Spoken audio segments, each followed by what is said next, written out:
Hey everybody, it's GolemletX and welcome back to some more Magic Arena, and today we're going to be playing another Arena Cube draft.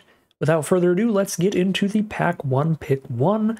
Several super sweet, super incredible options like always. I love me some fetchable lands and some fetch lands, so Zagoth Triome's real high on my list. We got a Key to the Archive here, which works excellently in just about anything that isn't really aggressive.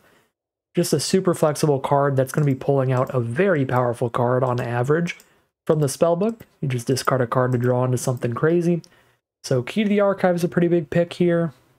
It's also Torrential Gearhulk, which is phenomenal top end in any controlling blue deck, which is basically all the blue decks.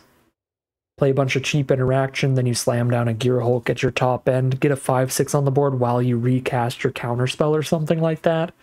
This is an incredible pack as always in the cube. I think I'm going to take something nice and flexible, though. Grab this Key to the Archive that's going to fit into pretty much anything and be a fantastic play. Pack 1, Pick 2, we've got an Esca's Chariot. Ton of beef for the mana value. Probably the most efficient threat here, and that's basically all that's in this pack. A bunch of threats and mana fixing. There's no super efficient interaction. There's like Brutality's fine, Exclude is fine. I don't love Pact of Negation here, but it is fine as well. And again, solid fixing with Triome of Blood Crypt. I'm going to go for the Chariot, though. I think that is a ton of stats for the mana cost. It's 2/2/2s, and every time you create an attack, you get even more 2/2s. Pack 1, Pick 3, there's Polluted Delta, our first fetch land. That's an insanely high pick for me that I might just take over everything here. Could go to Fairy towards blue-white control with our key. The biggest picks for me personally. Murderous Cut's great as well, especially with fetch lands. I'm just taking a fetch. Pick number 4. None of these cards are that exciting to me. I do like Swift Spear when I'm going like mono red aggro, but we're definitely not doing that right now. And I feel like they keep nerfing mono red in the cube. There's like no Anax and no Kumano faces Kakazan and stuff like that. Captivating Crossroads is a pretty flexible mana fixer. Just hits the board tapped, it's whatever mana you need. If you weren't the starting player, then it's always going to hit the board untapped, which is cool. That's whatever color you need. Yeah, it's like that or a mana dork of some kind. I'm going to take the Crossroads. That'll make the cut no matter what. Pick 5, Windswept Heath. Fetch lands all day, baby. My favorite card, we're picking it over here, is probably Restoration of Eiganjo. I just love the value you get off this. You get a land, you reanimate something from grave, then you get a 3/4 that spits out an army. Also great interaction with the bodyguard, but take the Heath. Pick number 6, Molten Impact for cheap interaction, Dig Through Time, and Treasure Cruise in the same pack. That's kind of awkward. Nobody gets to have both the Delve cards, both of which are good with the fetch lands. Currently only in green, but I'm one card deep into any color, so we could still go really any direction here. Yeah, Molten Impact is great cheap interaction, because if you use it on something with low enough toughness and you deal excess damage, it turns your next instant and sorcery into another removal spell. Even if it's just like a Treasure Cruise or something, it's like Treasure Cruise plus shoot something for 2, thanks to Molten Impact. Vendilion Click is very good too. Flash this in, manipulate your opponent's hand. Dig Through Time is excellent, Treasure Cruise is excellent. I take the Dig Through Time here. I've got some fetch lands. Fill the Grave for some delving. Thirst for Discovery can fill the grave for some delving, and it's very cheap card draw. But Agent of Treachery is a pretty good finisher. Just steal your opponent's best threat, use it against them. It's kind of a lot of mana, though. 7 mana, 2/3, so it's really dependent on what your opponent has on board. It's got to be something real good. I think I'll take the Thirst here. Go with the Dig Through Time as well. Right now, I think our best route off Dig Through Time, Thirst, Key to the Archive is some blue-based control deck. Could be splashing around plenty of colors with the mana fixing that we have available to us right now. Some mid-rangey, control-y blue deck looks good here. While Yorion is generally good in any mid-rangey control-y blue deck, if I keep spending picks really heavily on lands, we're not going to be able to get enough non-land cards to go for a 60-card deck here, because I'm going to spend so many picks on lands. So, in classic fashion here, I'm spending this pick on a land, grabbing the Jetmir's Garden, which is fetchable off of the Windswept Heath as a Triome, which is really nice. Could also take the Deathrite Shaman, which works great with fetch lands, because you can exile them from grave, get some mana. This also just gets to gain you a bunch of life or deal a bunch of damage throughout the game later. Deathrite has been impressive, but I'm going to take the Garden. Now we take the Zagoth Triome. Actually, Brainstorm's really nice with fetch lands, and we are already headed into blue with Thirst and Dig Through Time. Maybe I can take Brainstorm over a fetchable land this time around. Probably won't be that consistent, though, because the odds of us getting more fetch lands is pretty low. Yeah, I don't know. I'll still take the Triome. Maybe we can get like a Field of the Dead Golos thing going again. Our mana base already looks incredible. Yeah, nobody wants the Triomes, so our fetch lands are just 5-color lands, basically.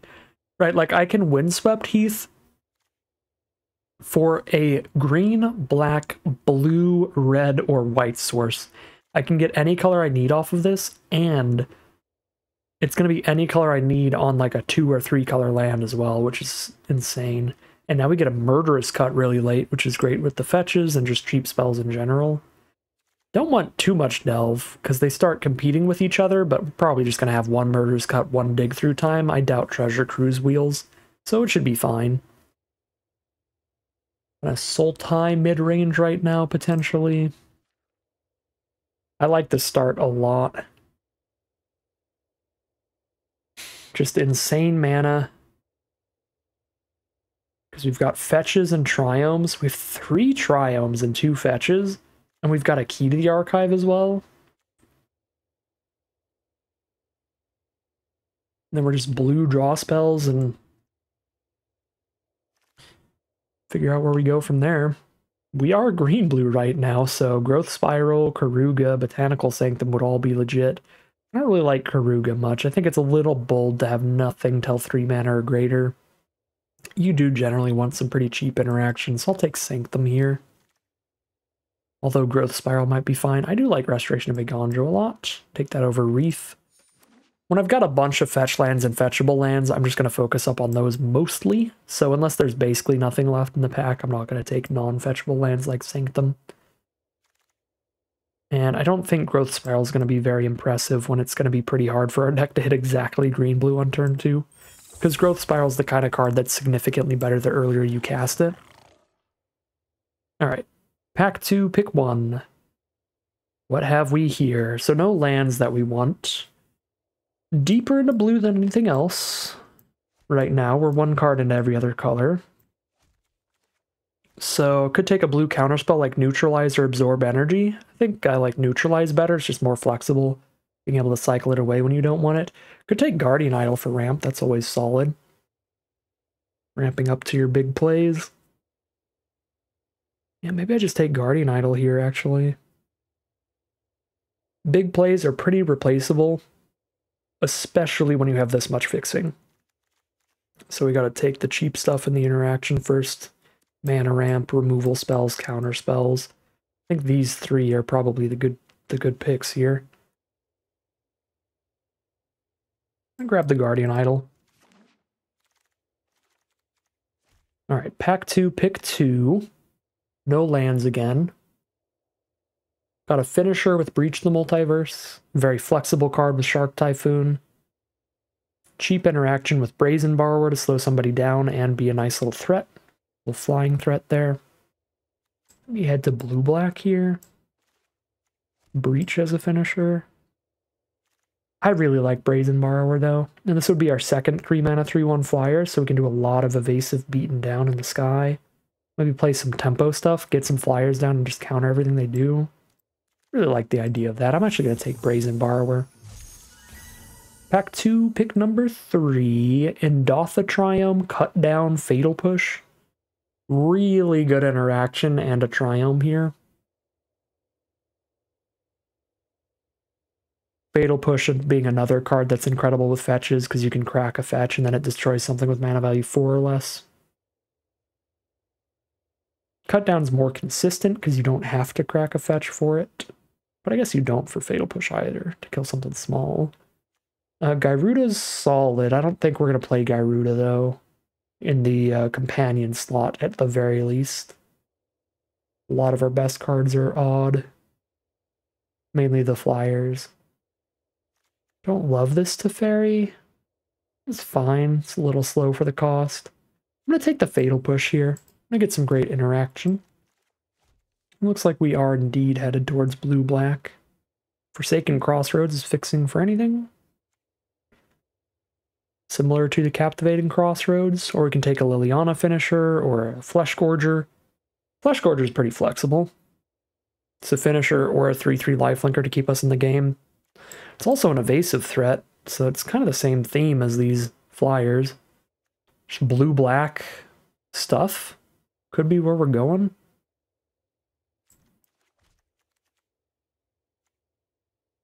We end up ditching these lands, just going towards blue-black here. Could be a thing. Maybe. I like the flexibility of Flesh Gorger. I'll take that here. 3-drop or 7-drop. Now we get a board wipe with Meathook Massacre. That's a great one. It's a board wipe and it gains you a ton of life when you play it to keep you in the game. I enjoy that.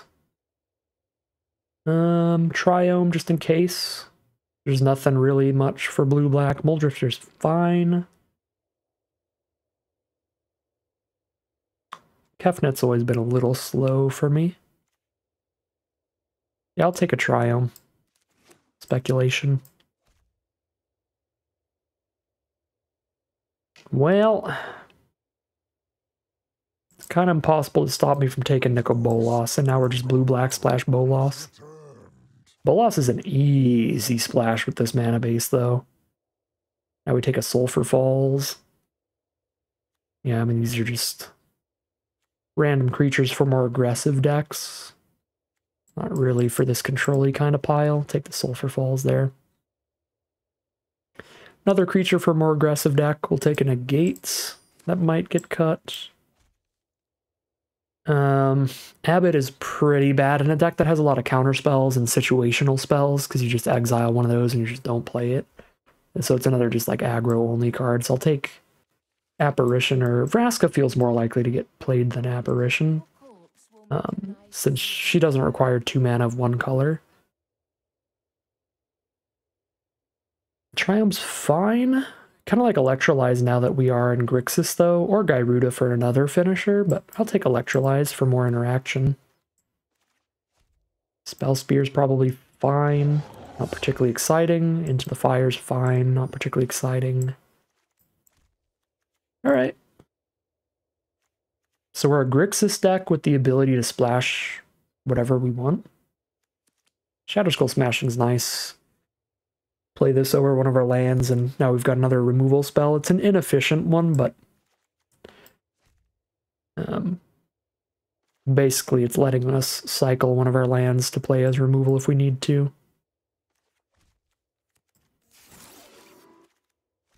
So I'm putting in all the lands that are at least 2 colors on color to blue, red, black. Windswept Heath, because of the Triomes, still makes it in, so these 2 are the ones that aren't interesting to us if we're just Grixis. So we got Brotherhood's End for a cheap board wipe, or a Chrome Host Seed Shark, which is nuts. Just keep spitting out incubators as we cast anything. I like all of that. We actually have some good, cheap, aggressive threats in our deck right now, so we might be more mid-range than Super Controller, where we actually play our own threats and just keep up with them to where we want Chrome Host over a board wipe. I'm going to take the Chrome Host Seed Shark. Now I am going to take Expressive Iteration over Languish. Just one of the best card draw spells ever, basically. We look at the top 3, we find a land to exile, we put a non-land in our hand for later, and we ditch the worst card. It's generally how it gets played. Super good card, though. Pack 3, pick 3. Pillar of Flame's great cheap interaction. Narset's a great draw spell. And Narset combos with some cards that make each player shuffle their hand into their deck and draw a new hand. Yeah, Narset's pretty fun. Could do a Narset combo. There's the card! The Commit to Memory. So this is like a fine tempo counterspell or tempo bounce spell where your opponent's gonna get to recast whatever you bounced or countered. But then when you cast Memory, each player shuffles their hand and graveyard into their library, then draws 7. If you have Narset on board, your opponent draws 1 card and you draw 7. So that's the hilarious combo. We'll take that here. As much as I'd love Ornithopter for ramping up into the big cards, I can't really resist. Commit to Memory Narset combo, because that's pretty sick. All right, great aggro here out of red. Not really what we're doing, though, so we'll just take a Proving Ground for a black-red duel over Jonathan Harker, which is just a looter. Pack 3, pick 6.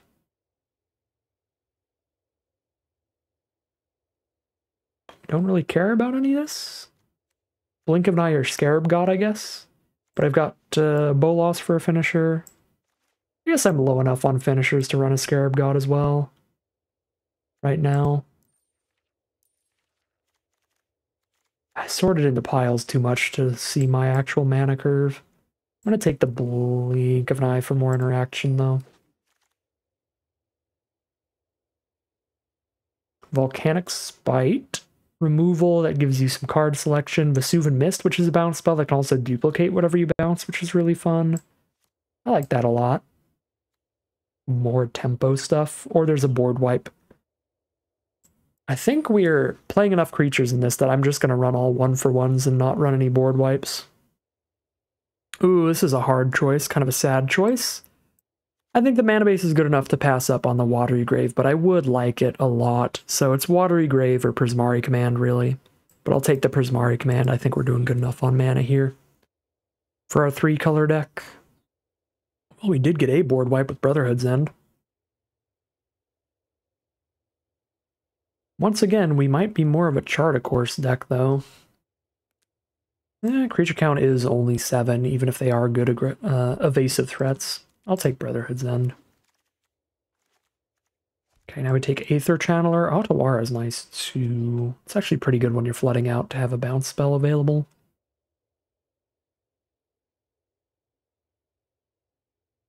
I'm actually going to take Otawara here.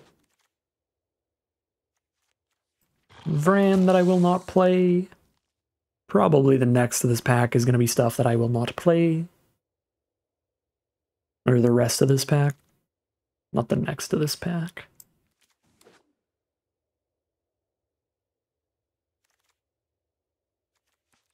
I could splash in Hydroid Krasis pretty easily. But we have more than enough powerful on-color cards. I'm just going to keep it simple. Didn't get a Golos, didn't get a Field of the Dead. We were easily just well positioned for those cards, though, if they showed up. It's a little sad about that. But that's okay. We still got a pretty good deck going here. Okay, so we have 44 cards right now, so we probably want to cut something like Beaumont Courier that's literally just an aggro dork. Spell Spear is also kind of just an aggro dork. I think the rest of our creatures are pretty nice. Seed Shark's an army in a can. The Borrower is cheap interaction and a threat. The Vendilion Click is hand disruption and a threat. The Siege Gang is multiple removal spells on a stick if we need it to be. Inferno Titan's multiple removal spells on a stick if we need it to be. Flesh Gorger is flexible. An early lifelinker or a finisher at the top end of the curve. Commit is 4 mana interaction. That definitely stays in with Narset. Bolas is a fantastic finisher that stays in. Dig Through Time's way cheaper than it looks. Murderous Cut's way cheaper than it looks. All that stays in. So just find some other cheap spells maybe. Like the Thirst. We don't have a ton of basics in this deck though, so Thirst could be a little awkward. Into the Fire is just like a weaker Brotherhood's End. right? 3 to each creature in Planeswalker instead. This is 2 to each creature in Planeswalker. We're never playing any battles. I don't even know why this is really in the cube. Honestly, it's just worse Brotherhood's End. I guess it's easier to cast. It's 1 red, and it's flexible. If you don't need to board wipe with it, you can use it as mediocre card draw. It's cute, but I'm not really going to play it here. Probably will play Brotherhood's and Electrolyze Prismari Command. Shatterskull Smashing is kind of like our 18th land, just playing the Hammer Pass there. And when we're flooding out, casting the Smashing. I do think this is a fine deck to run 18 lands, though, so I don't know if I will be cutting a land for that, or just playing 17 lands plus the Shatterskull. We do have a Key to the Archive, and a Guardian Idol, and some good cheap card draws, so it might not be terrible to play 17 here. Probably Negate is the least flexible interaction we have here. Yeah, I think I'm just going to cut 4 of these cards that we have over here and then call it a deck, and I'll cut Into the Fire over Brotherhood's End and Meathook Massacre as the better board wipes.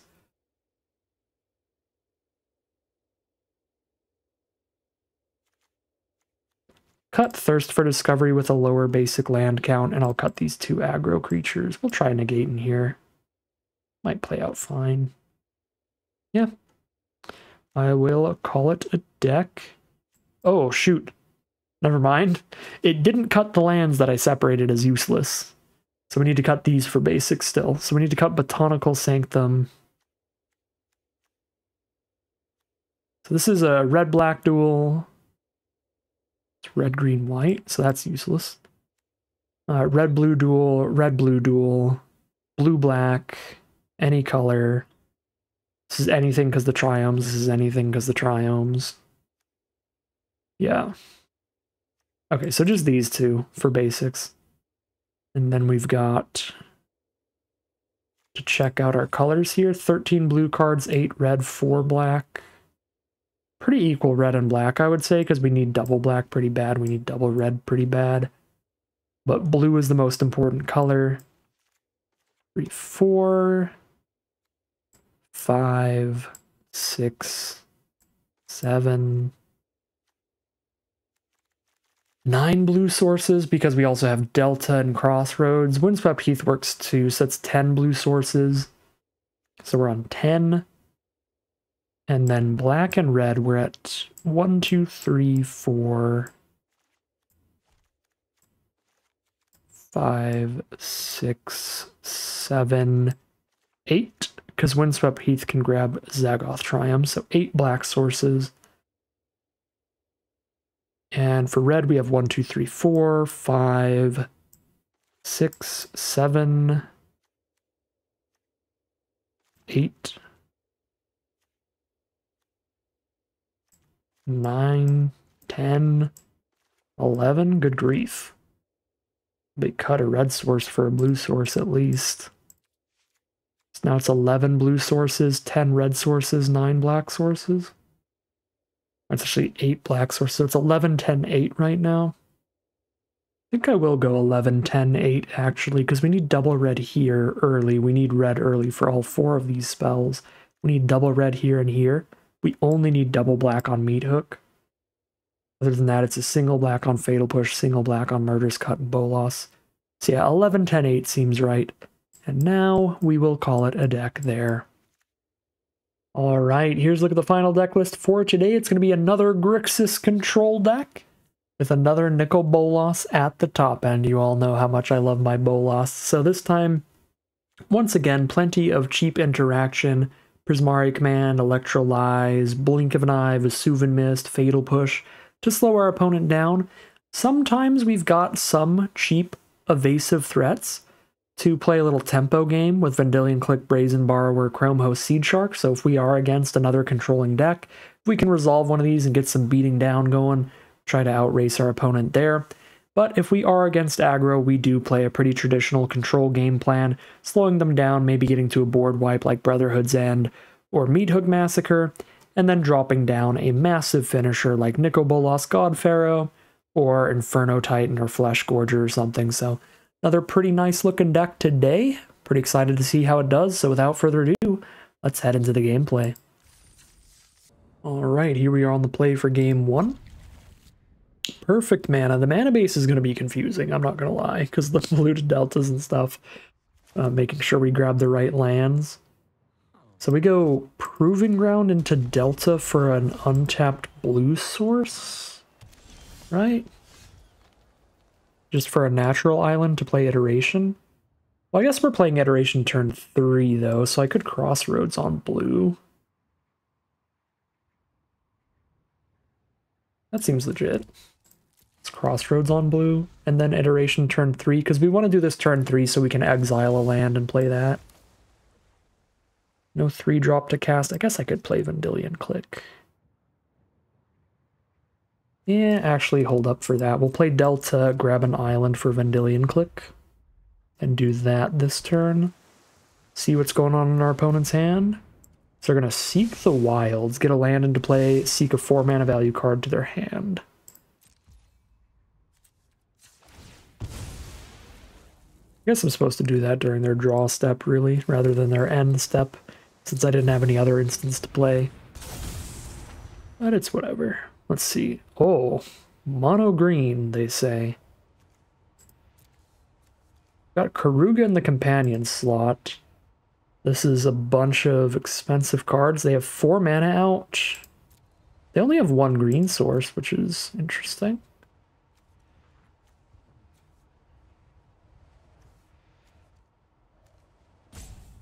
I mean, I can get rid of one of these and then they draw something else, but honestly, their hand's pretty redundant, right? Where if I get rid of Augur, they still have Oracle. If I get rid of Oracle, they still have Augur. That kind of stuff. If I get rid of Oracle and they hit a land to play Gargaroth, that's not great either. Maybe I get rid of Gargaroth because it's their only reach creature until 7 mana? I don't even really know here. I guess. Sure. I was like, I guess I could just like not get rid of anything. Or just get rid of the reach threat. Okay, so Key to the Archive is likely to play this turn. Feels correct.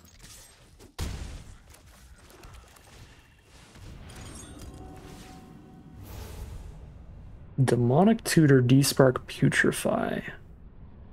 Take Demonic Tutor and pick up Bolas. Convince me not to do that, I dare you. It's impossible. Challenge level impossible. Oh, this is 2 mana. So I have 6 already. I actually have 7 already. Even discarding the island, I can play Shatterskull the Hammer pass if I need to, if I don't draw another land. Alright, Llanowar Visionary is the play, which I think they just drew? I don't remember seeing that. There were a lot of cards in there, though, so who knows. Ooh, I can Inferno Titan now? Okay, this is kind of really good against their hand. They have a lot of cards this kills when it attacks, and they don't have interaction for this right now, so I'm gonna just cast this. Play a tapped Shatterskull here, because we are gonna need 7 mana for Bolas off of Tutor on a future turn.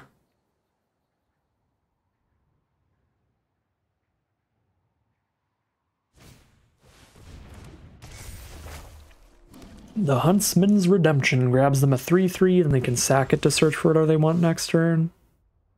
It doesn't do too much. This has Fire Breathing, so they're just dead, right? 6, 7, 8, 9. Yes?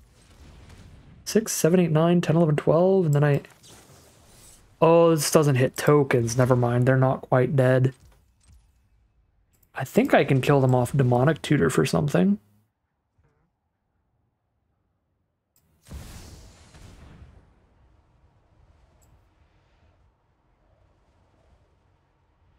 It's a lot of options here. I'm going to go for Blink of an Eye, but the Delve card would work too.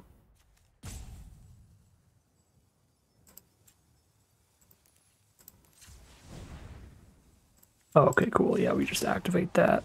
I didn't know if I could get 2 of the same color. Blink the blocker, attack and shoot the face for 3. Alright, that took longer than it needed to for me to sequence the turn, but they were definitely very, very dead. Alright, weird game to start it off. Our opponent was just on a green-blue deck with a really slow opening hand, so not the greatest for them, but our deck played out pretty well. We did a nice little mid-rangey game plan, too. Wasn't even like full control or anything. We slammed down threats, and we beat down, and we are 1-0 heading into game 2. Alright, here we are for game 2 with excellent mana once again, tons of interaction, and a beautiful hand all around. Playing against a blue deck, don't love that. Blue just seems completely busted in this cube, honestly. Blue's just a busted Magic color in general. I'm like so much not a blue player, but whenever I play cube, it's just like, well, blue's really good.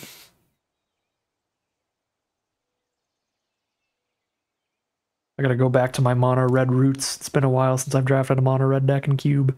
I have not done it this time around yet.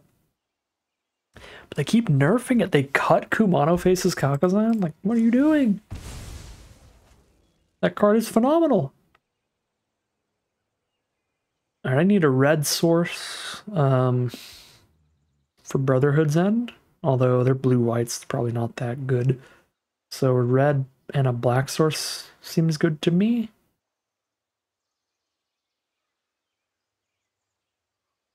Yeah, because I don't have a black source yet, so let's grab the red-black source.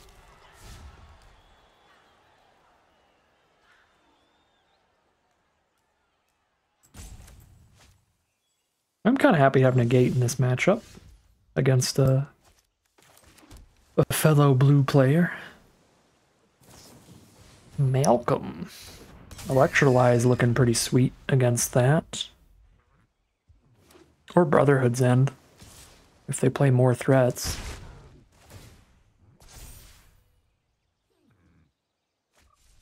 Creatures or planeswalkers, they do not. So we are waiting here until they tap out to try to electrolyze. Otherwise they just negate or electrolyze and we're sad. Brawl? Sure. Brotherhood's End kills both now if they tap out to counter our electrolyze. So let's go for this before it hits us. And then they counter this, and then we untap and Brotherhood's End both their cards. And this is a solid 2-for-1 for us either way. Yeah, this is good. This is going to be a good turn.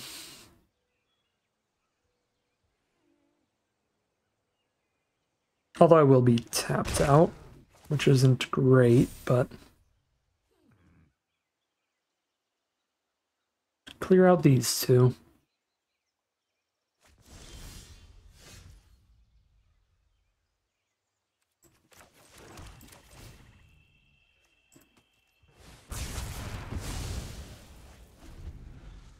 I do have a backup board wipe. Looks like monkeys in a barrel to me every time. The hand with the little arms looks like a monkey swinging. Because the hook looks like it's arms. I don't know. Maybe I'm just weird. Here's the Brainstorm from our opponent. We'll see if they have the fetch to go with it to just ditch the 2 cards they don't want. Or if they will have to redraw their weaker cards.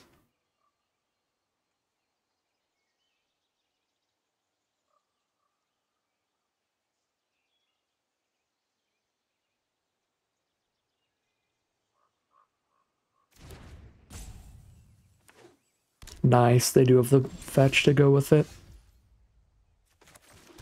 I cast Key to the Archive, I'm tapped out on a gate.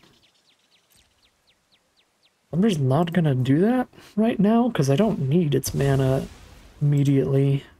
So I can just hold up Negate or Command, and if I don't cast either, I just dig through time. Exile a land from grave. I only have 2 blue sources, so no matter what, if I do this, I don't get to hold Negate up, so I might as well do double blue and 3, exile 3 cards. Well, that's my only option anyway. Like, either way.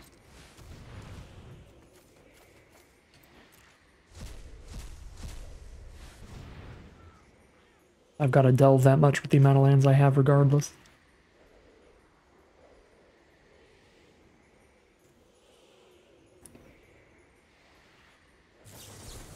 Sublime Epiphany. One of the weakest Sublime Epiphanies I've ever seen. Counter plus draw is just about the bare minimum you can get out of that card, so I'm pretty happy with that. Still holding up Negate here. Now if I hold up Negate, I'm losing out on an Inferno Titan next turn. The bummer.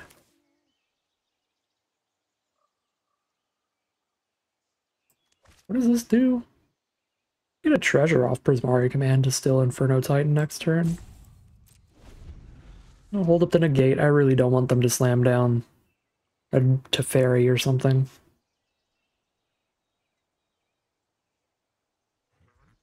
If neither of us blinks,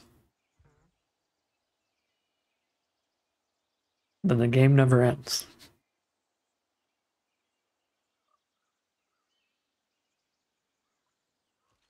Nobody wants to do anything, because we need to have our counter spells up.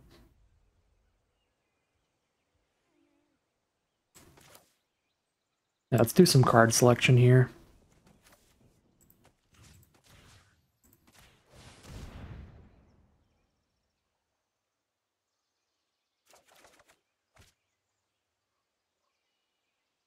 Interesting. I feel like Seed Shark is going to need them. It's going to pull a counter from our opponent here, so I'll go for that.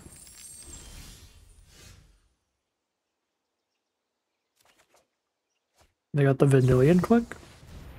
Ooh, and they got the perfect timing on it. Cute. I don't actually really care about that. Like, I guess they just take Inferno Titan, so I can't just kill Vendilion Click. But I don't mind. Replace Inferno Titan with something else, because I'm still just worried about a counterspell from them anyway.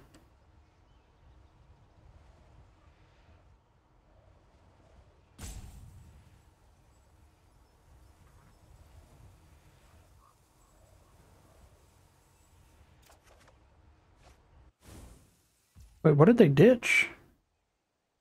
What on earth? They get rid of? They got rid of the Seed Shark? I guess because I could cast the Seed Shark while holding up Negate, but I can't do that with Inferno Titan here. Cast Key to the Archive, hold up Negate to protect it.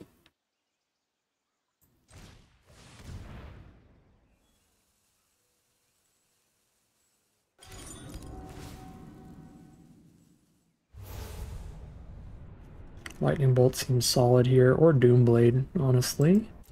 Lightning Bolt I don't have to sack the treasure for, though. It still kills the click. So if I need to negate, I can still do that. If I don't need to negate, I can Lightning Bolt the click and then untaps and cast the Inferno Titan. I was going to say sack the treasure, but Key to the Archive taps for mana. So I don't need to do that.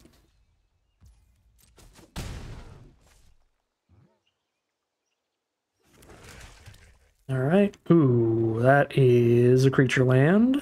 It's a problem.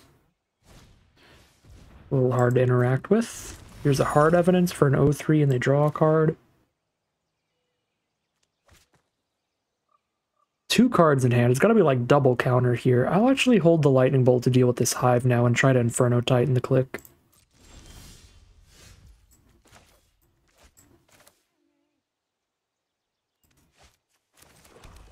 Well, I mean, I've got Negate up. So it has to be double counterspell here, or an uncounterable counter.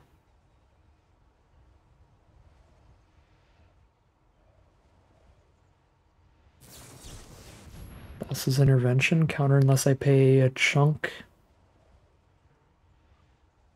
If they have Spell Pierce on top of this, that's such a perfect collection of cards. Yeah, they don't. Nice.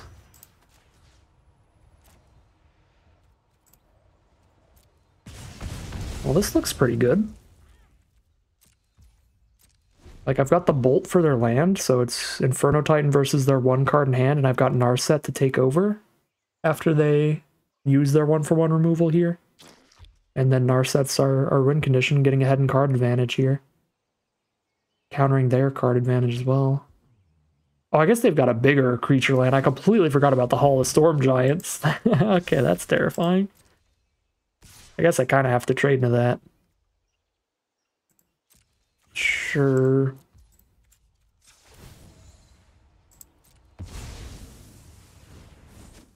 Alright, well. That's a bummer, because that was really good. But now it's anyone's game. I was going to say I was favored, but now it's kind of anyone's game. 2 cards there to 2 cards here. Thanks to Narset. Ooh. 1, 2, 3, 4, 5, 6. I'm 1 mana off. Oh no. If they've got the counter, they got the counter. I gotta go for it, I think. Now they know. Hold up all your mana desperately. Or Nico Bolas is gonna go to town.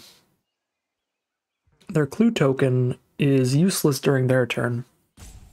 They can use it during our turn, and that would be their first draw for the turn. But as long as Narset's out, they can't crack their clue during their turn, which is pretty cute. This is such a terrifying position for our opponent. Revealed Nico Bolas. They are in the think tank. Eternal Wanderer. Oh, shoot. Does that matter, though? Not really, right? I can just Bolas and kill the Wanderer. Kill the double striker here and then Bolas the Wanderer. I think we're fine.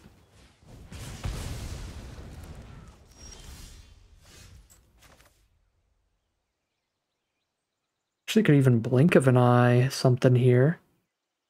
Yeah, I don't even need to kill the Eternal Wanderer immediately, so I kind of want to exile their hand. Because they just get a 2/2 from that worst case scenario. I'm going to exile their hand with Bolas. Get rid of Shark Typhoon, Portable Hole. Not bad. Narset finds Vesuvan Mist for another bounce spell.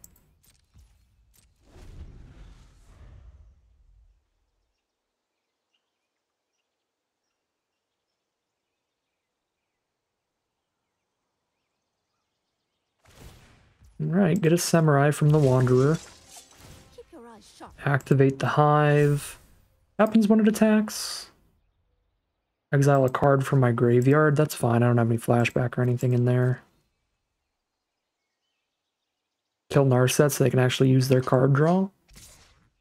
Attack Bolas. That's fine. I think if they sent at Narset, I would bounce here, but if they're just going to send at Bolas, like, I don't really care about ultimating Bolas. Bolas wins the game off the first 3 abilities easily. Alone. Just casting things from their deck for free, ripping their hand apart. Several removal spells on a stick. You do not need to ultimate Bolas. Okay. So I'm gonna cast something for free.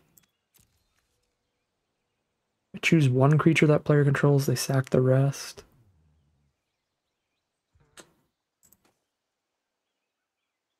How much mana? 1, 2, 3, 4, 5, 6, 7, 8, 9. I don't have enough mana to Vesuvan Mist and cast a Wanderer against them. I guess I do kind of need to kill the Wanderer here then. And then we just protect Bolas with double bounce. Blink of an Eye, the Samurai, and Vesuvan Mist the land. Oh no, Vesuvan Mist doesn't work on lands. God dang it. Why do they gotta do the text like that? Why does this work on tokens? Why would you not make it work on tokens? I guess because you can't conjure a token into your hand? God dang it. I'm gonna lose because Vesuvan missed. I thought this would bounce one of their 2 cards, but it doesn't bounce either because alchemy text. Woo! So yeah, they attack Bolas with both and they're gonna kill Bolas. Because I can only bounce 1 with Blink of an Eye. My Vesuvan Mist is actually useless here. Wait, no, it's not. No, it's not. I'm gonna win because alchemy text. I lied. I can just bounce my own Bolas and then have 2 Bolases in hand. That's a strat. That is certainly a strat. Okay, I was freaking out. I was really worried. But we've got an alternate line that's very fun. And very functional. Alright, both are going at Bolas.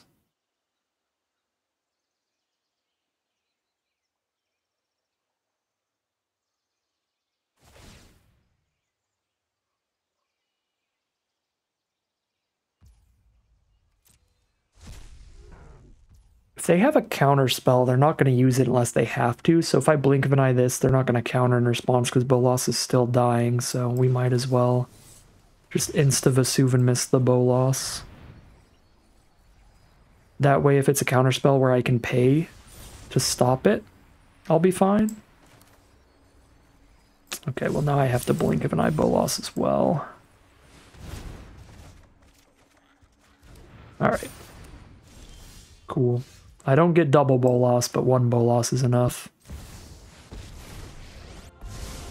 Got a click to play at instant speed. No gods can protect you now. Blocks one of their things. Bolas goes to 9 loyalty. Let's just dig. A mind is an easy thing to waste. Counterspell. Awesome. Challenge a god. How do I stop in their draw step? There we go. Opponent's turn. Here's their draw step. Here's the click.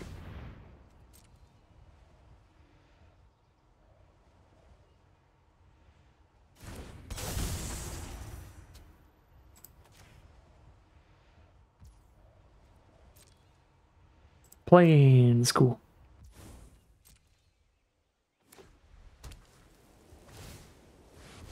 They can poke Bolas, but Bolas is at 9. They could also poke me. What is that, 7? 7 loyalty here?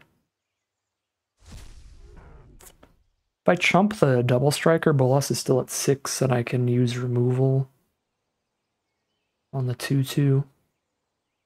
I think Bolas can take this all with a commit in hand. We can win off of Narset Memory as well as an out. Oh no, all your filth is gone.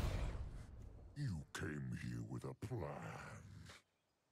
If I cast their commit, this goes to their grave, and it's actually fine if it goes to their grave. Because if they cast it, then Narset goes ham on them, even if they're the one casting the memory.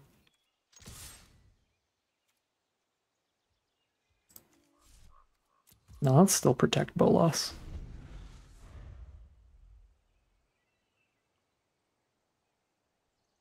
Well, I guess they're only creatures and menace creatures, so this actually doesn't protect Bolas at all. And commit doesn't target lands! I'm playing real loose. There's so many little lines I'm not noticing here. Like, commit being non-land, so we should have hit for 3, plus the menace means we should have hit for 3 anyway.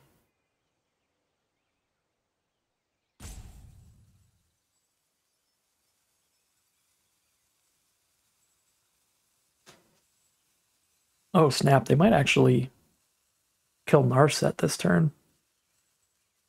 Come to think of it.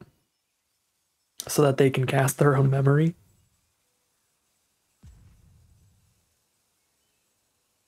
I still think the first person who casts memory is going to get the short end of the stick there either way. Because they have to tap 6 of their mana to do it.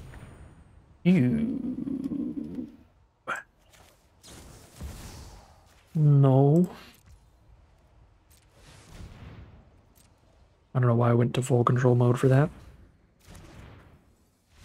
Alright, there's the concession, because now they know I can just cast memory and have a fresh grip while they have 1 card.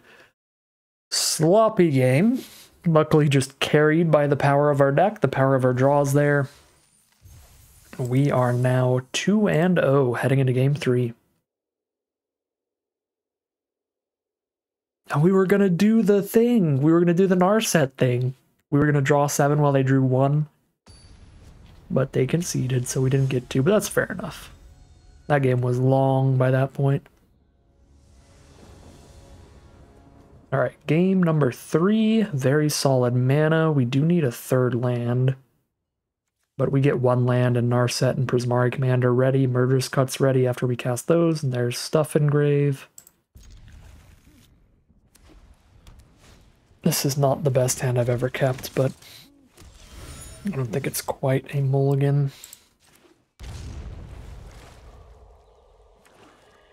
Black-white from our opponent, turn 1/3, but Inspector. Alright, luckily no 2-drops, so we're not under immense pressure here. They're just going to draw the card, turn 2.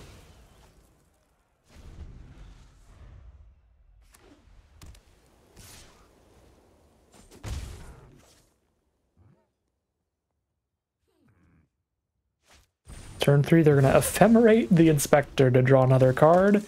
And then what? Ephemerate it again off of the rebound to draw another card there. Okay. Well, I could just Prismari command the Inspector, or I could just cast a Narset, but then... Yeah, they won't be able to attack Narset at all, so if I play Narset, they have to sack the clues during our turn, which is something? I guess it's not actually that great. Yeah, I kind of like just Prismari command the Inspector in response to them ephemerating it, and then they have to spend a card to protect the Inspector. Or just not get the value off the rebound. Is it better for me to get the treasure or me to destroy their clue? I think it's better for me to get the treasure, because if I target their clue, they can sack in response, draw the card, but it does stop them from playing something this turn, so there is an argument to do that. But I think the treasure is pretty valuable with this hand, where we're stuck on 3 mana right now with tons of stuff to cast. So I'm going to get the treasure token. So this is the damage, I think. Yeah, and then this is the treasure. Cool.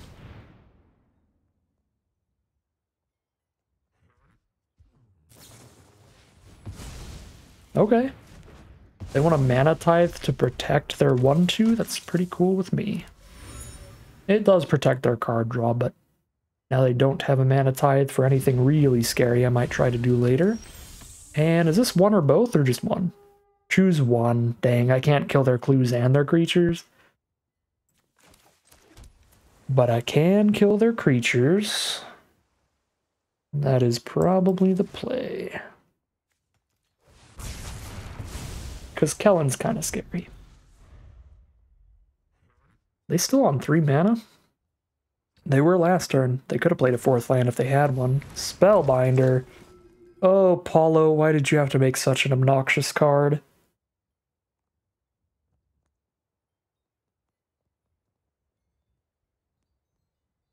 Freaking hand disruption. I say this, but I've exiled a lot of cards from people's hands with Nico Bolas today in this recording session.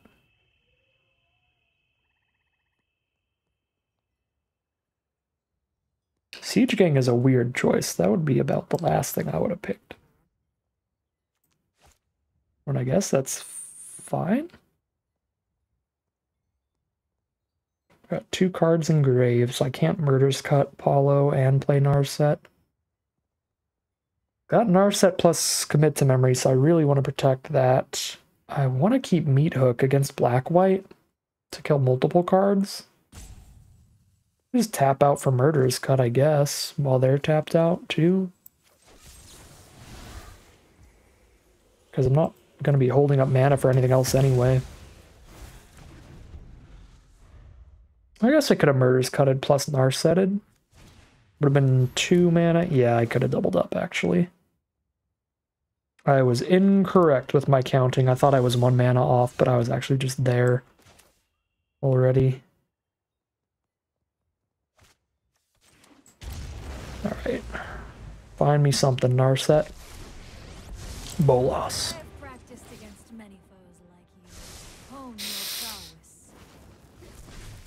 That'll do. That'll do, Narset.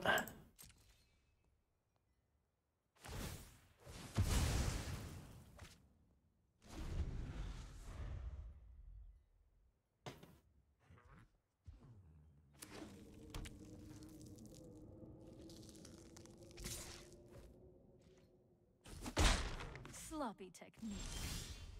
There's the land.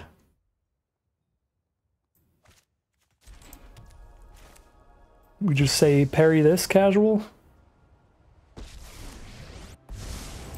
Even if they insta-kill Bolas, it's a 3-for-1 here. Rip 2 cards from their hand. And the third card is whatever they use to blow it up.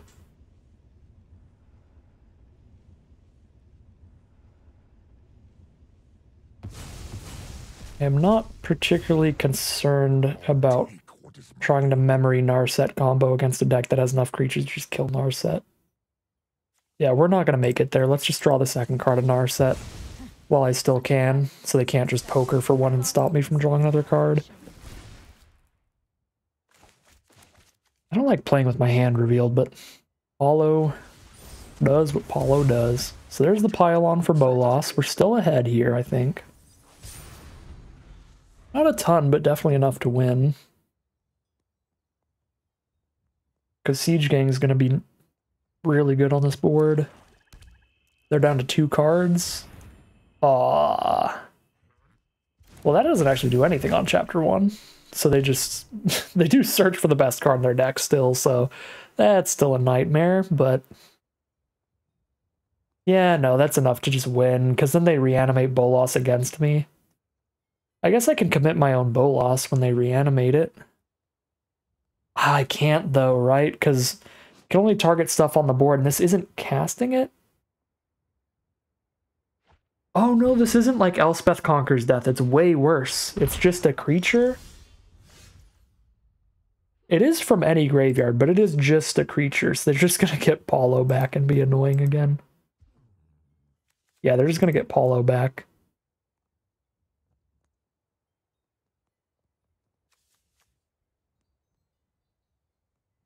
I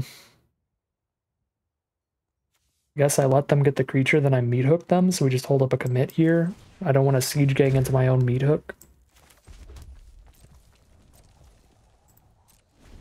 We can commit whatever they tutored if it's a really scary card. If this were Elspeth Conquers Death, where they could put a Planeswalker onto the board, like, that's GG. I guess they can make my Massacre cost more, but it's still gonna kill all their 1 toughness stuff. Very easily. Yep. They gonna play a really big card, or are we just gonna Massacre 2 things?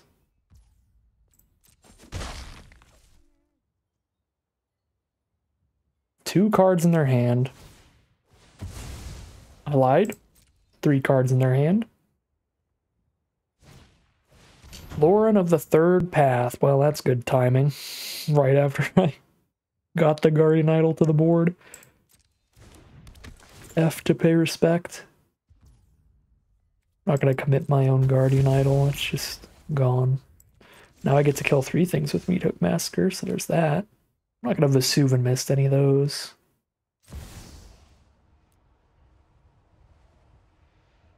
One, 2, 3, 4, 5 mana for this. 2, 3, 4, 5. I have 3 mana up afterward, which is enough for Mist, but not kicked, so I might as well do 2. Because I'm only going to have the mana up for unkicked Mist anyway. I guess I could play around a second Mana Tithe, but that's not possible.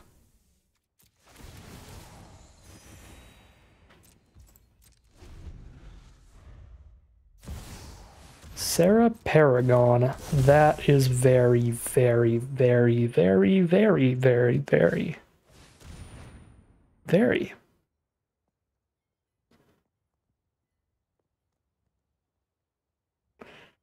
I guess I just Meat Hook for 4 now, right? I've got the mana for that next turn.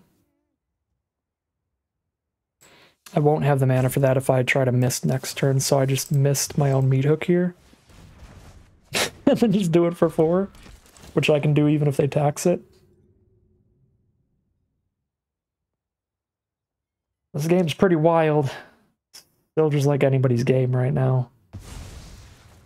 Interesting back and forth here. Oh, blink of an eye for the Meat Hook Massacre. I am gonna level with you. I wasn't even thinking about that synergy when I put all these bounce spells in here, but bounce spells with Meat Hook Massacre is wild.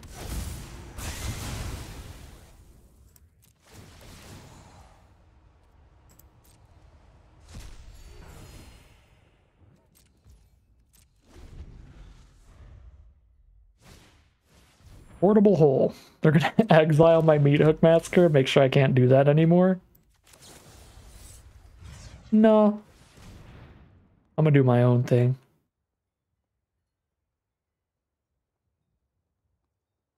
Opponent is definitely very annoyed right now.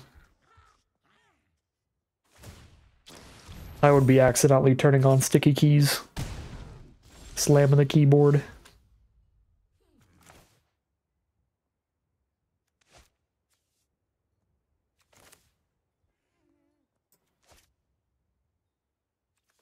Don't have the 6 mana up if I do this. I've got 5 up if I do this. So I'm just gonna Siege Gang.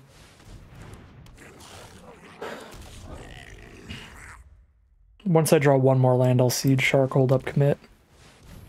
Oh no. Oh no, no, no, no, no.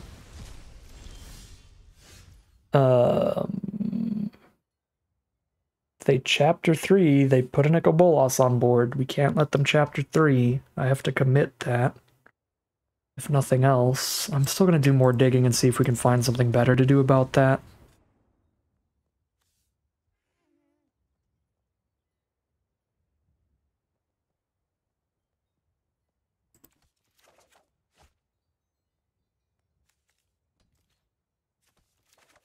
I don't actually know if I played my land this turn yet. I did not. Alright, good.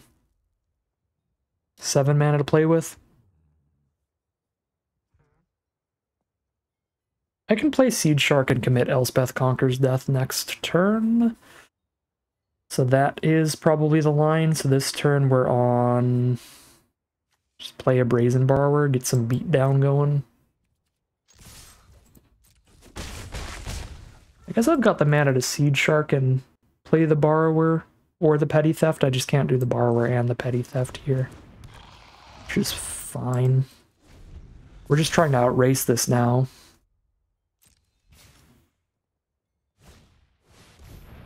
Well. There's only cards an opponent controls. Well, that blows chunks.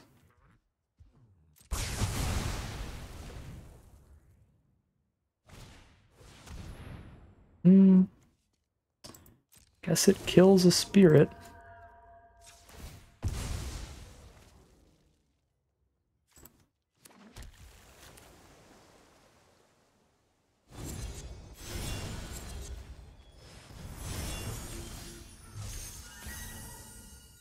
Although I could just Meat Hook Massacre the rest of the spirits anyway. 8 mana commit time.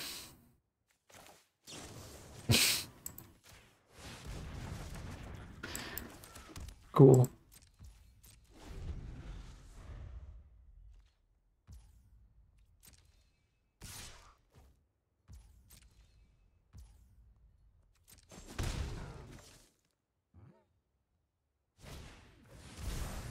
Alright, well. Decent Meat Hook board. They're out of cards. They're gonna redraw Elspeth Conquers Death. But they'll have nothing to exile with it. And then I can just Memory and there won't be anything in grave.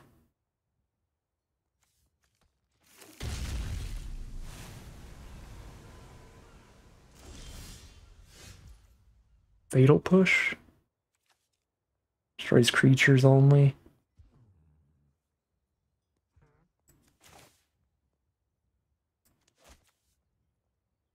It does destroy their land. That's actually kind of sick.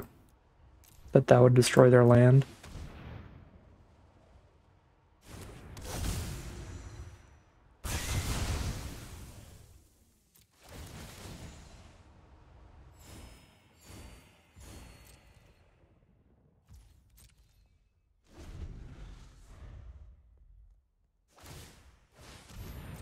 Alright.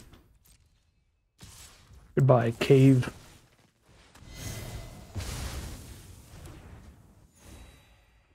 Cast the Borrower, but then they just conquer it.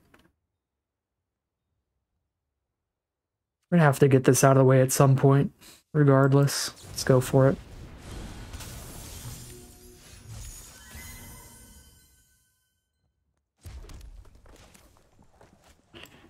If I memory right now, I want to see how many... 1, 2, 3, 4, 5, 6. I have 5 mana up afterward. I actually don't hate that. Let's just do this right now. That's a negate. That's Seed Shark hold up negate here? Yep. Okay.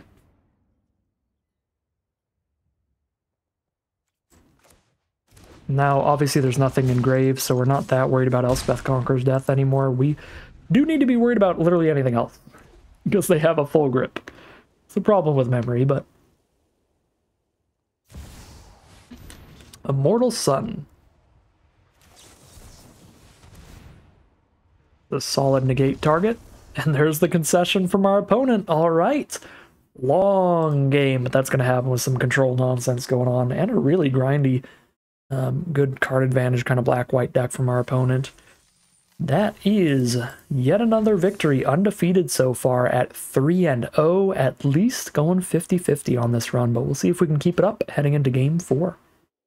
All right, here we are on the play for Game 4. Great cheap interaction. That's what you want in your opening hand. Let's roll with it.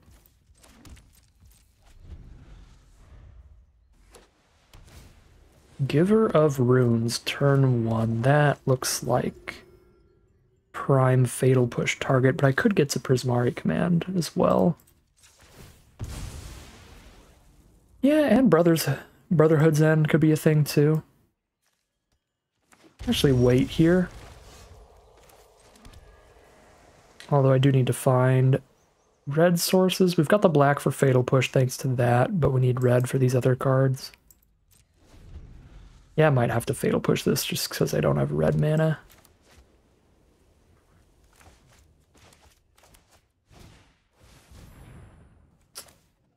Alright, yeah, I think I need to do that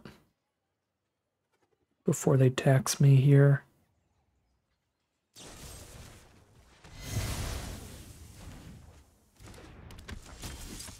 There's the first red source towards Prismari command. I've got the double blue for Vendilion click. I can target myself.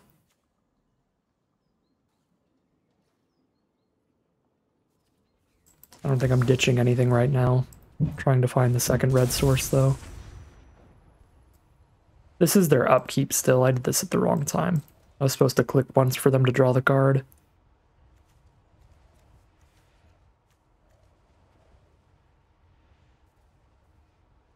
Wow, that Elesh Norn is terrifying. I think I'm just gonna get rid of that. Yep. I did not click enough times. I needed to click one more time before I played it.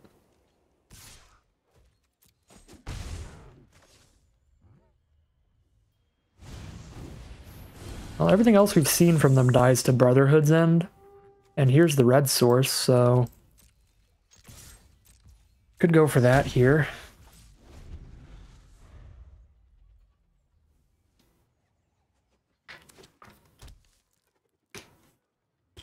Mutavault is scary.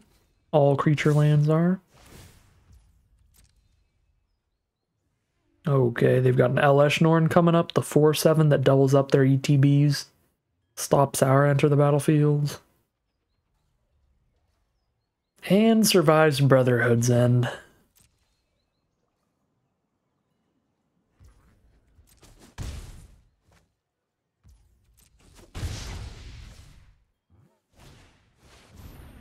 Oh. Well, now they don't have that coming up, because here's a shuffle.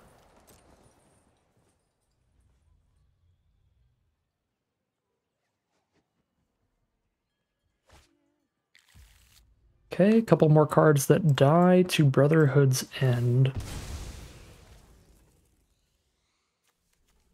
Absolutely get a red source. Blue-red land or red-black land? Blue-red, we've got one black source.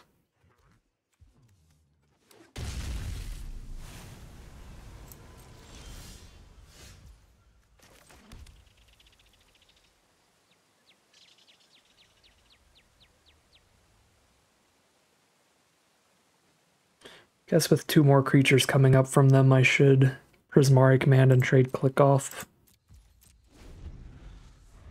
We need to deal with as much of their hand as possible here.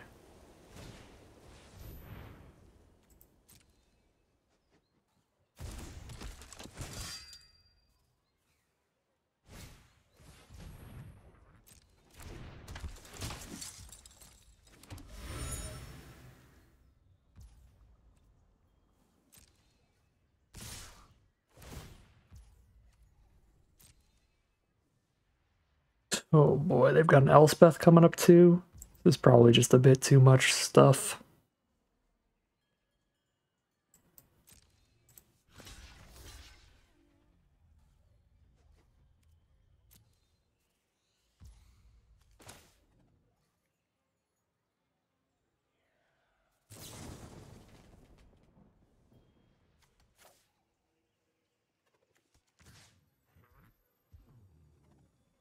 I need to get the bodyguard out of here so that they can't save Thalia from Brotherhood's End. So we do this, and then they have to sack bodyguard right now, and they don't have bodyguard for Brotherhood's End next turn.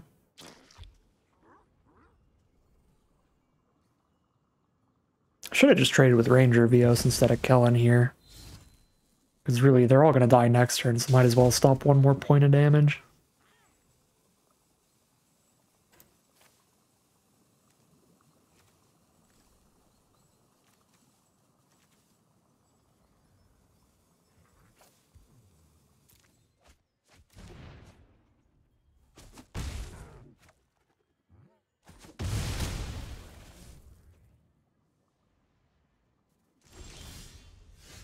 Guardian Idol.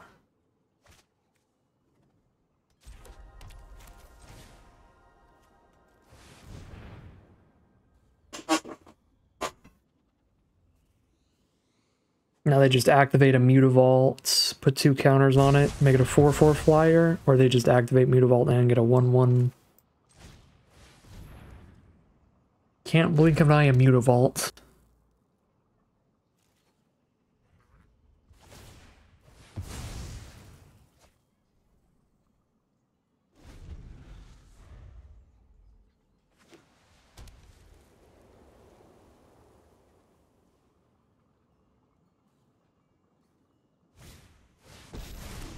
Eternal Wanderer is to play instead, so no damage to us this turn.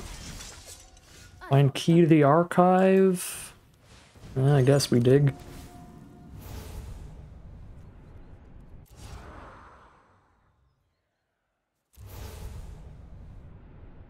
And these all do the same thing, but at least Electrolyze draws a card when it does it. It's all just going to kill the Samurai. Alright, I've got the mana to Electrolyze the Samurai and draw a card. I don't have the mana to blink of an eye and draw a card, so Electrolyze it is. Wait till they play the Archangel, because they might try to put counters onto the Double Striker. Okay. That is bad. Yeah, now they just draw cards off that. Wow, their mono-white aggro deck has just gone wild. It's had consistent card advantage throughout the game, too. Alright. We are quite dead.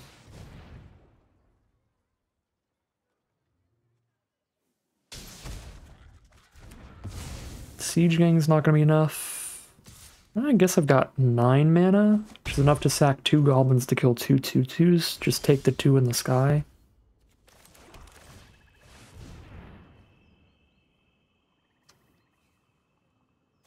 But I mean, they can just... Well, not on board. On board, they can't lethal us here.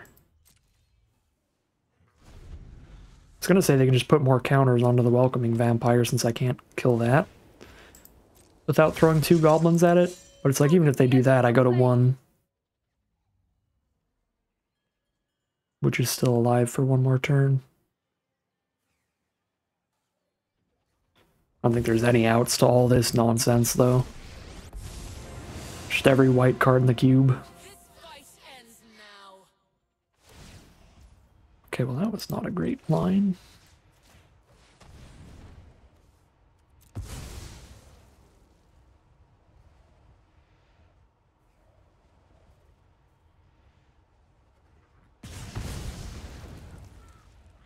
Boop.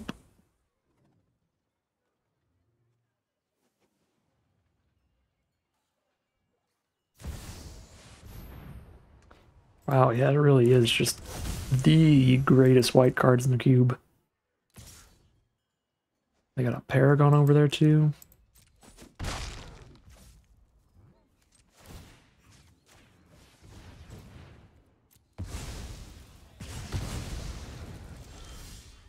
Cannot let hope die.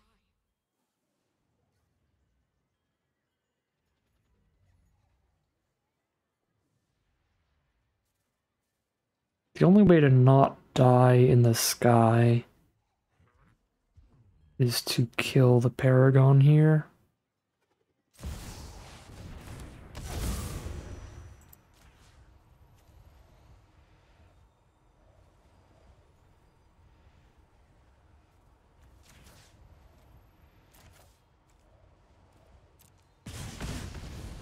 My will is steel.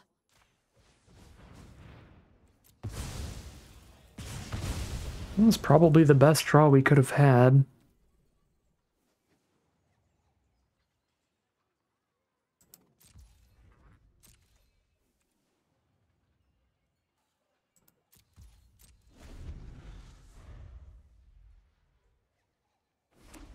I guess I'm still dead because they can just attack with 3 creatures and I only have 2 blockers. I guess one of them hits me for 2 though, right? I still just got a 1. I'm dead to removal. They kill a creature and use Mutavault. Yeah, well there you go. Alright.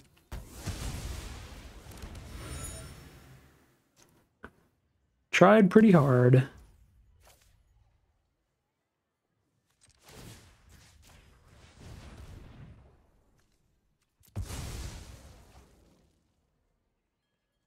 But it's just too much strong stuffs. So 3-1 it'll be heading into game number 5.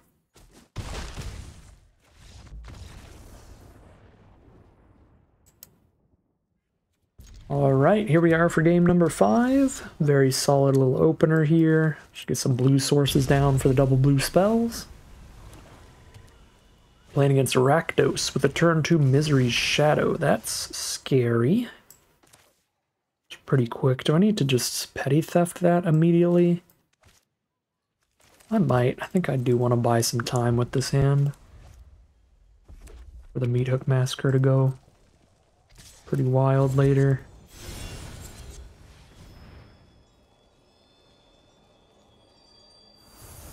For now, we just want to stay stable.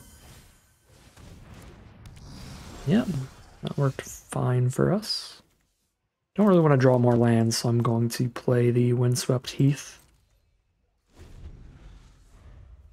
Then a land out.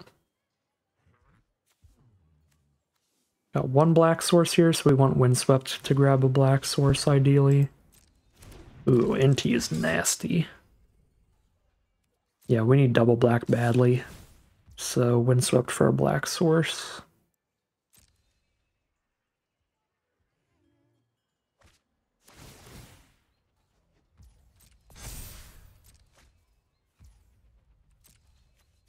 Goblin Bombardment is the hit, so if they don't have a land to play, that doesn't work. Nice. Alright. Oh, luckily the only thing I can get off of Windswept Heath is a black source right now anyway. So I already drew all my other triomes, really. Well, that works out pretty well.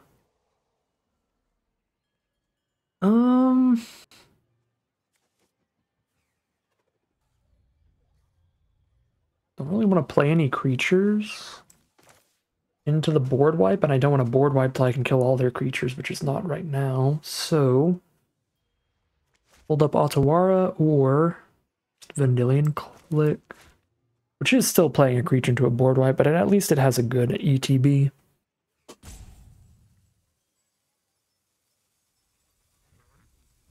I think I need to play a tap land here.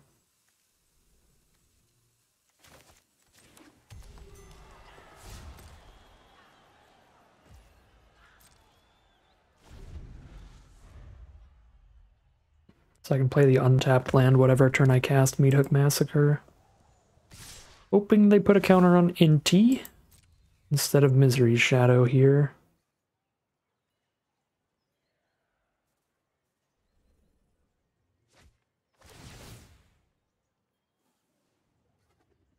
Nice, that's a good start for us.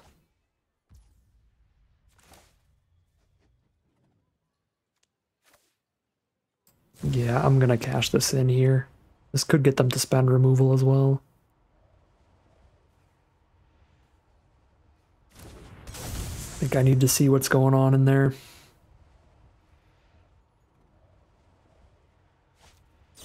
Stoke the Flames. So they tap out for that. What do they got? Sheoldred, goodbye. So now that we got rid of Sheoldred, we can meat hook the whole board because they're tapped out. And then they've got a removal spell and a question mark in hand. And if that question mark is not a really good threat, should definitely be able to turn things around from here. Really stabilize. Oh, Blood Tithe Harvester's a pretty good threat. I don't love seeing that. Can drop a 2/4 at least against the 3/2. Oh, I guess they Molten Impact it. That's true, but I can get an Incubator. And I don't want to Flesh Gorger till I have 7 mana anyway, and Brazen Borrower doesn't even block, so this is still the best I've got.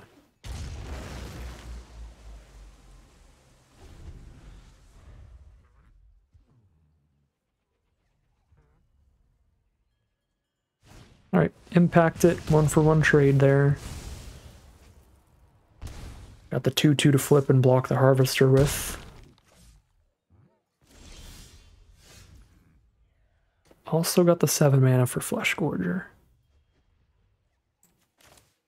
I'm gonna roll with that. Gigantic lifelinker to take over the game if they can't kill this. If they can kill this, at least it shoots them in the face for 7 with its ward ability.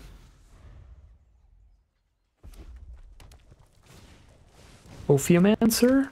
Death Touchers are annoying for the Flesh Gorger, but it's got Menace, so I do have to block it with a Death Toucher and another creature.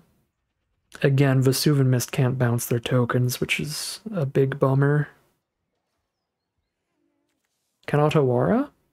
Otawara can, so they double block and then I Otawara the Death Toucher. That seems very legitimate. How is the land's ability going to be better than the actual spell?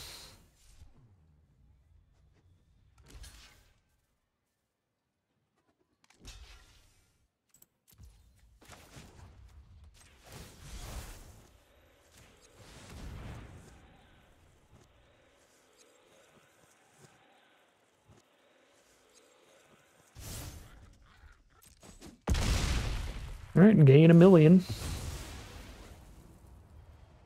Super duper stable, up at 17 life now, with the mana up for a kicked Vesuvan Mist.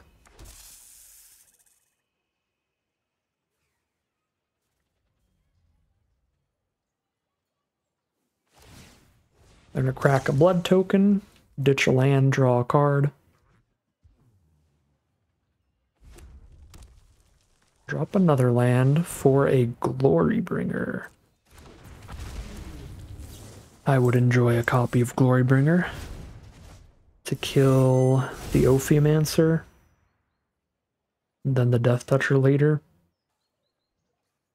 But this turn I kill the Ophiomancer, they can't block the Flesh Gorger because the Menace. Yeah, we go up to a ridiculous amount of life. So our opponent concedes the game, and we are now 4-1, heading into game number 6. Here we are for game 6, just a blue-red hand here for now. 1 blue source, 1 red source, 1 of either. But Key to the Archive finds the black source. We're going to keep this.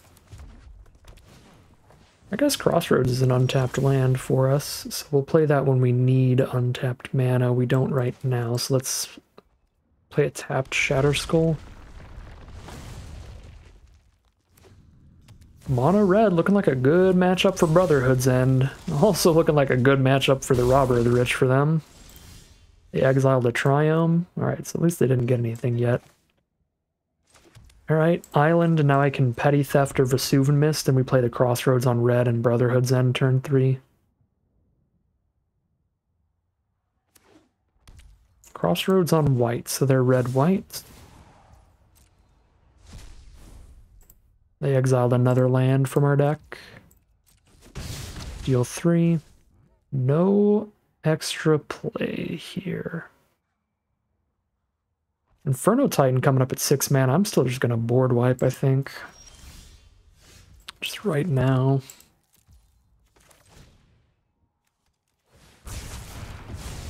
Just these two, because that robber is such an issue. And we'll just bounce everything else. Yeah, Torolf's Disciple. Click can trade into that. Need an untapped blue source, though, and I can't get an untapped source off of either of these lands.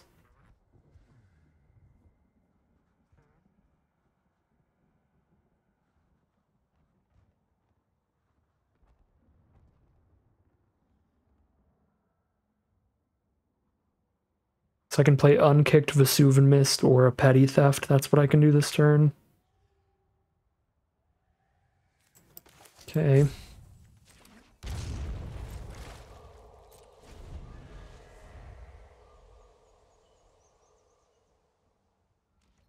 Go to combat. Well, we gotta bounce.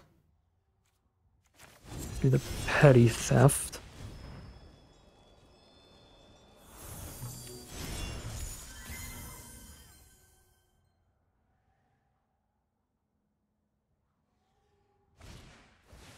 Drop a wedding announcement. Okay. Try to go wide around our bounce nonsense. It's fair. Now I can Vendilion click to trade into the 3-1 if they don't have removal in hand. Heath can only hit tapped lands, sadly. If I could get an untapped blue source somehow, so I could click holding up negate, that'd be excellent. But I think if I click, they're just going to kill it with removal. So we're probably on Vesuvian Mist, the Disciple. Still.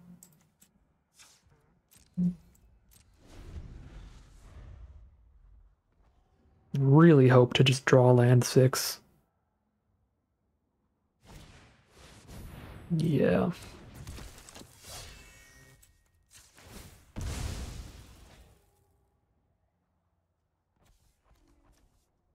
What do I need? I've got 2 blue, 2 red, 1 black. I only need 1 black, so let's get blue-red here. They've got 1 red up.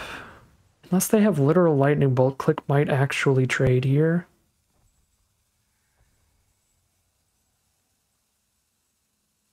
Screw it, I'm gonna click. There's definitely a risk to this, but let's see. Okay, they did not draw one of their lightning bolts. We can ditch the Glorybringer. What is this? Conjure 7 dwarfs on top of your library. When they enter the battlefield, draw a card and shuffle. Oh my god, you just draw extra cards every turn? Good grief. Good lord, this stuff is strong. At least this thing just dies to Inferno Titan. Glorybringer does not. Yeah, Glorybringer is like the only thing that doesn't just die to Inferno Titan.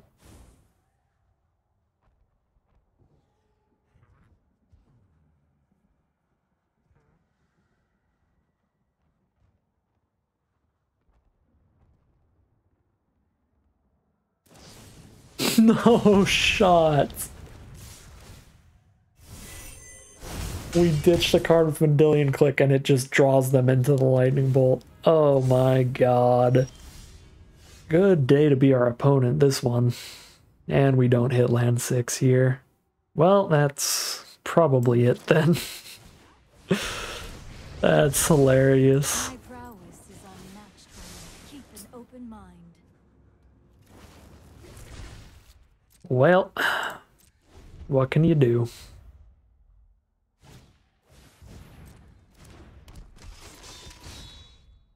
We definitely had outs here and they were pretty reasonable, but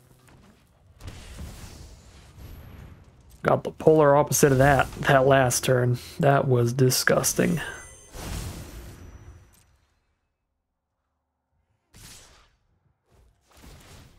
I probably should have bounced before they put more lightning bolts in the deck here. But it does not matter at this point.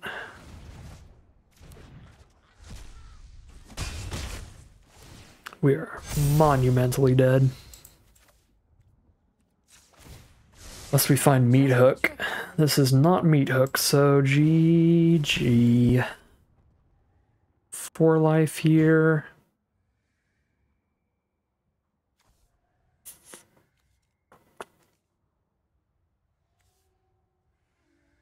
Yeah. Alright. 4 and 2. Alright, here we are for game number 7. Luckily on the play here. Great cheap interaction with this hand. Elvish Mystic turn 1. Gonna be a turn 3. There's Mari command on that. I don't think I'm Vesuvan misting it. Just missed whatever they cast off it. Selvala. Yeah, I can't kill Selvala with Prismari command, so I will just miss that immediately. Electrolyze. Interesting. Better to Prismari command or Electrolyze here?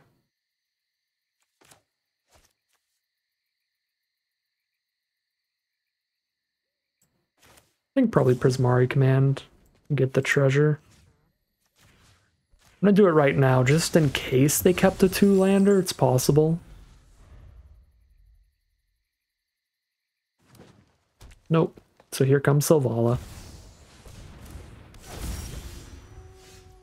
Okay. Could commit that by sacking the treasure. I don't feel that's worth it.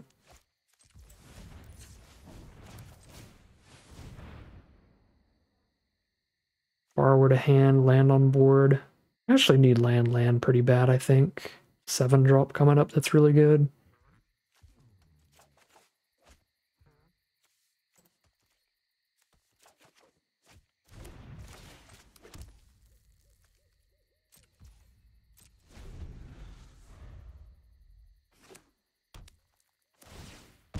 There's a wooded foothills from our opponent.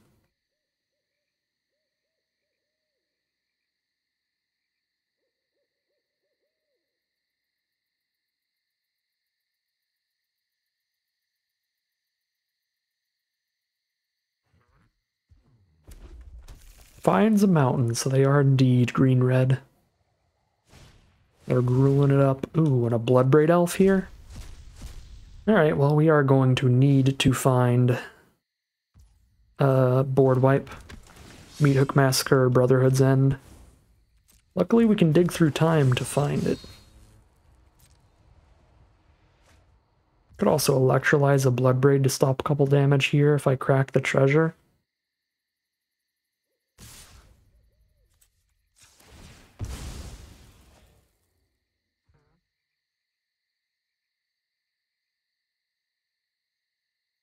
I feel like it might be more valuable to leave the treasure around, but I gotta stop the bleeding here. I'm gonna electrolyze.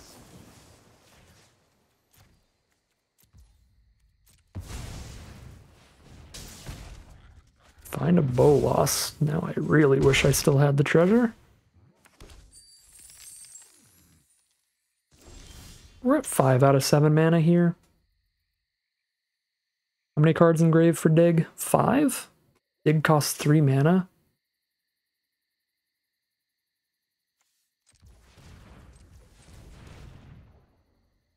I think we do that.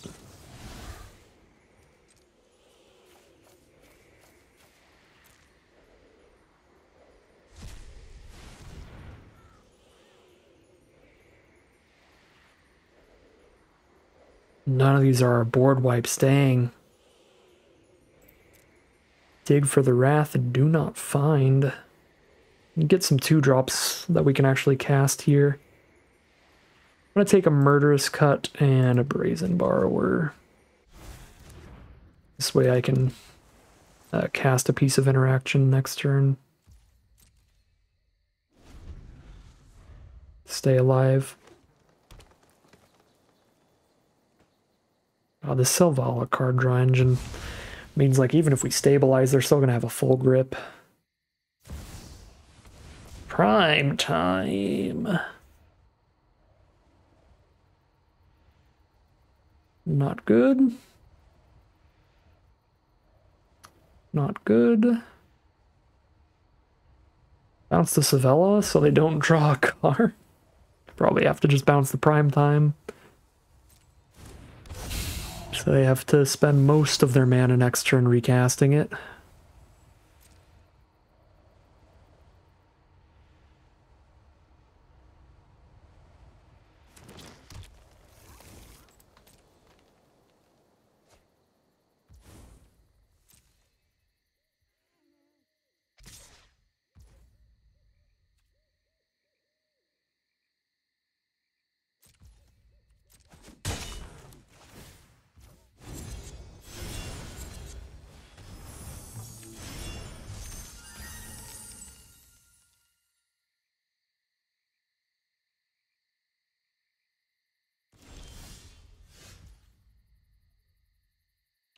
Land number 6 this turn. 1 card in grave. If I crack a Windswept Heath, I've got 2 in grave. Commit is a 3rd card in grave, which makes Murderous Cut cost 2 mana total, so I can commit for more and commit for 4 and cut for 2. So we do that.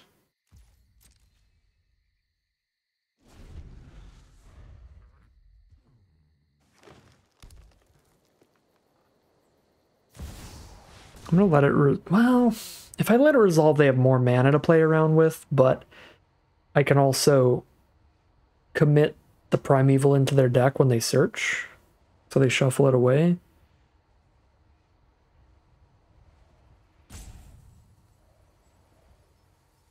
Let it resolve. And then commit here.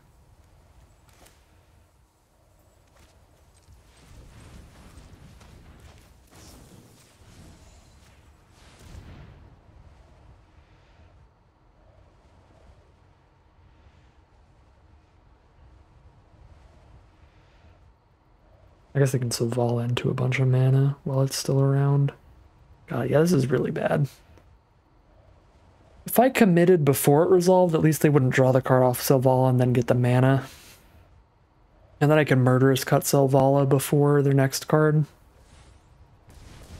is cast.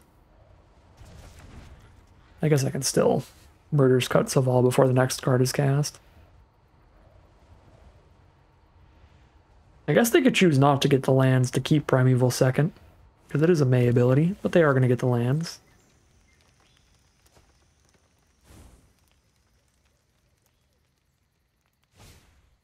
Llanowar Visionary. Does this work if it's tied? No. So just draw 1 off of that.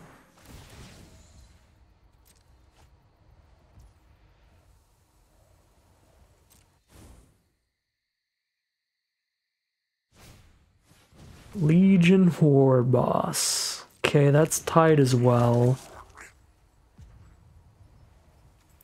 And that spits out a threat every turn. Oh, there's no... I forgot, there's no untapped Windswept Heathlands anyway, so I can't even Murderous Cut this turn. Well, shoot.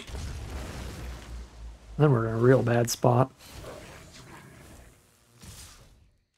Not that it was a good spot before.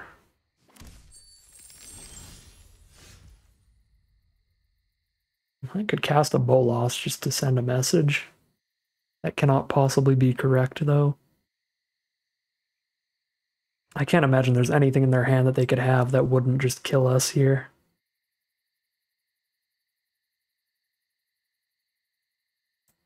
Kill 2 things with Shatter Skull Smashing.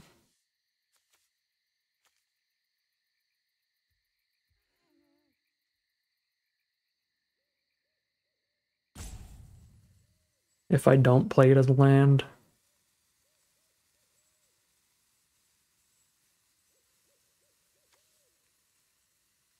I mean, I guess that's the best I've got here, is to do this for like 3 damage. Holding up a black source. Kill War Boss in the 1/1 and then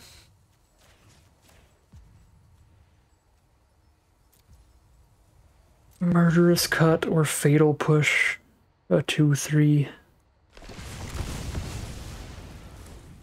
Let's just Fatal Push Selvala. Oh wait, no, we didn't get Revolt. Never mind. We have to Murderous Cut.